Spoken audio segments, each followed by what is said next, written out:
मेरा नाम इशिका है और मैं वेलवर्स में ओडीडी टीम में काम करती हूँ। ठीक है, तो हम सबको पता है कि हम लोग वेलवर्स में फाइनेंशियल असिस्टेंस देते हैं। फाइनेंशियल असिस्टेंस मतलब पैसों से हम आपकी हेल्प कर देते हैं और उसके लिए क्या होता है, कोई इंटरेस्ट नहीं लगता, कोई ब्याज नहीं लगता। ठीक है, तो अब हम जो फाइनेंशियल असिस्टेंस है उसको हमने 3 पार्ट में डिवाइड किया हुआ है। ठीक है, तो पहला पार्ट है सैलरी एडवांस, दूसरा पार्ट है अनसिक्योर्ड लोन कैटेगरी 1 और तीसरा पार्ट है अनसिक्योर्ड लोन कैटेगरी 2। ठीक है, अब हम इन तीनों कैटेगरीज को एक बार डिटेल में देखते हैं कि हम लोग इनको कैसे कैसे इनको डिवाइड किया हुआ है हमने और उनको कैसे कैसे यूज कर सकते हैं। ठीक है, तो जो पहला डिवीजन है वो है सैलरी एडवांस। ठीक है, इसका पहला क्राइटेरिया ये है कि आपको कंपनी में कम से कम 3 महीने हो जाने चाहिए काम करते हुए।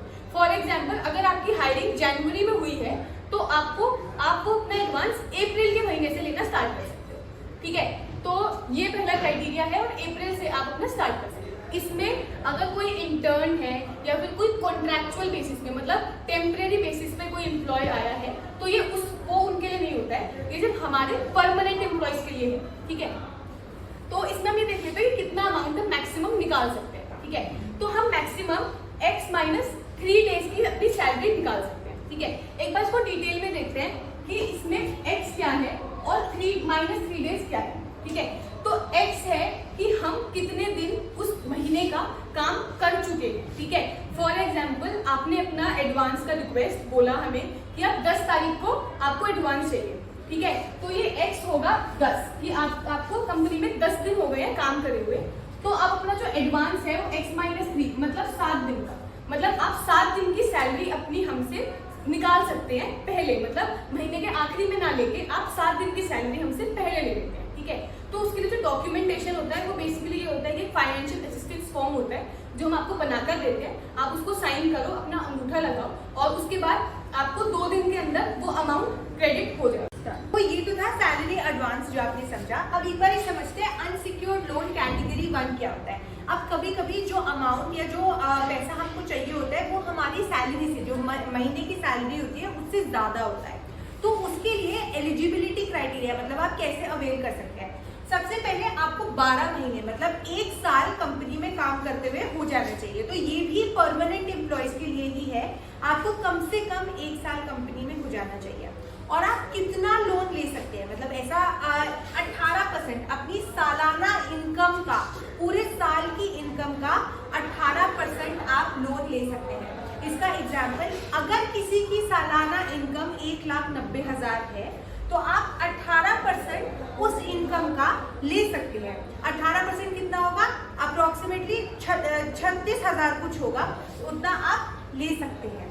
अब इसके लिए क्या डॉक्यूमेंटेशन रिक्वायर्ड है? पहला आपका पैन कार्ड, दूसरा आपका आधार कार्ड, तीसरा हमें आपका चेक चाहिए होगा। जिस अकाउंट में आपकी सैलरी ट्रांसफर होती है उस अकाउंट का हमें चेक चाहिए होगा। अब हमें क्यों चाहिए चेक?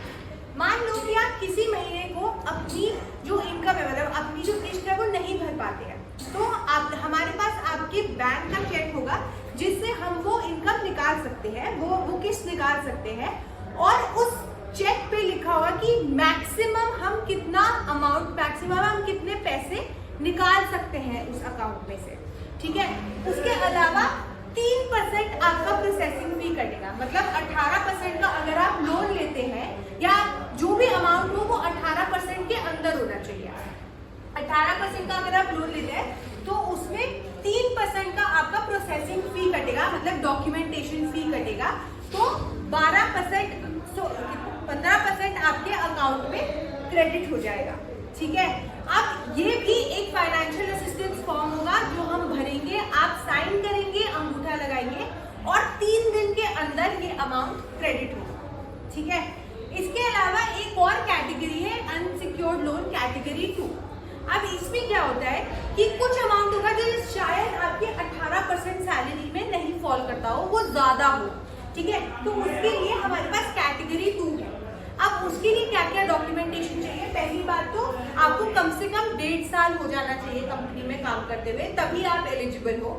दूसरा सबसे जरूरी चीज है कि हमें आपके बैंक से एक सिबिल रिपोर्ट चाहिए होगी, एक क्रेडिट रिपोर्ट होती है जो चाहिए होती है।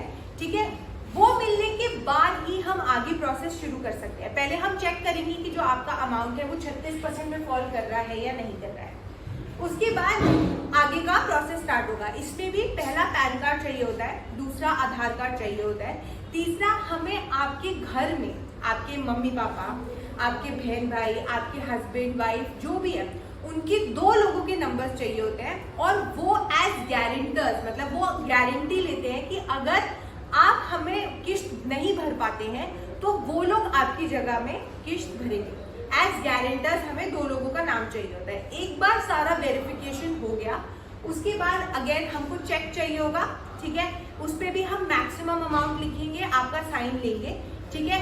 आधार कार्ड, पैन कार्ड और फाइनेंशियल असिस्टेंस फॉर्म भरेंगे जिसको आप साइन करोगे, अंगूठा लगाओगे और विद इन 6 डेज मतलब 6 दिन के अंदर आपको वो पैसे क्रेडिट हो जाएंगे। कोई भी और इन्फॉर्मेशन हो या आपको कुछ भी समझ में ना आए वीडियो के द्वारा तो आप ओडीडी टीम के पास आके क्लैरिफिकेशन ले सकते हो, पूछ सकते हो। ऑल्सो अगर आपको कोई भी लोन कैटेगरी में, अगर आपको कोई भी लोन चाहिए तो आपको अपने सुपरवाइजर को इन्फॉर्म करना होगा कि आपको लोन चाहिए और वो IW ग्रीवियंसेस वाले ग्रुप पर मैसेज डालेंगे। उसके बाद 6 बजे के बाद ओडीडी टीम आपको बुलाएगी सारे डॉक्यूमेंटेशन के लिए, ठीक है। Thank you.